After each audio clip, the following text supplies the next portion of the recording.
ఎవరు మీరు? అకారణంగా ఎందుకు నా సోదరుల ప్రాణాలు హరించారు? దయచేసి ముందుకు రండి. మీరెవరో, ఎందుకని మీతో నేను యుద్ధం చేయవలసి వచ్చిందో తెలుసుకోకుండా మీపై నేను శస్త్రాన్ని సంధించాను.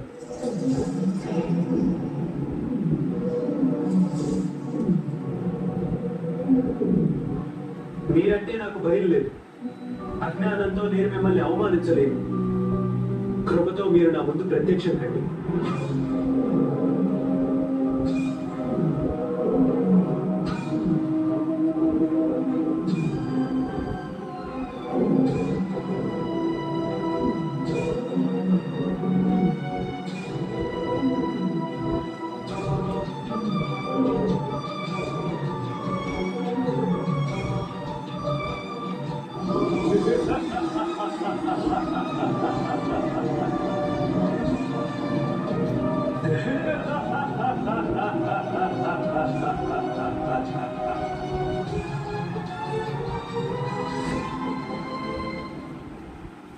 నేను యక్షుల అధినాయకుడను, ఈ జలాశయానికి ప్రభువును.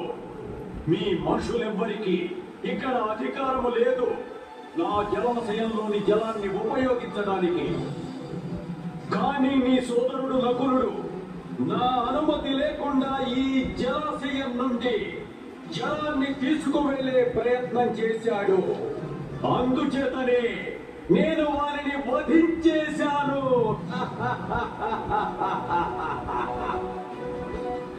పాండుపుత్ర, నీ తమ్ములందరూ తలపగులుతూ వచ్చి నన్ను యుద్ధానికి ఆహ్వానించారు. నేను ఈ నలుగురికి నా సామర్థ్యాన్ని, అధికారాన్ని చవి చూపించాను. ఇలా మీరందరినీ వధించి ఈ జలాన్ని మీరు పుట్టించలేదు. ఈ జలాశయం మీరు నిర్మించినది కాదు. దీనిపై మీకు ఎలా అధికారం ఉంటుంది యక్షరాజా?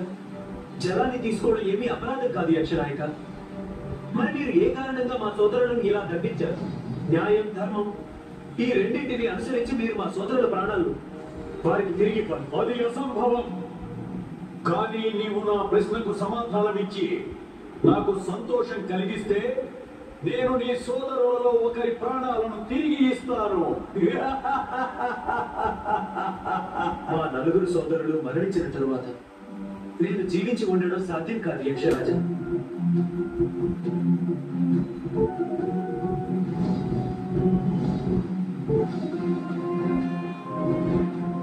కానీ నేను మా సోదరులలో ఒకరిని బ్రతికించుకోవాలనుకుంటున్నాను.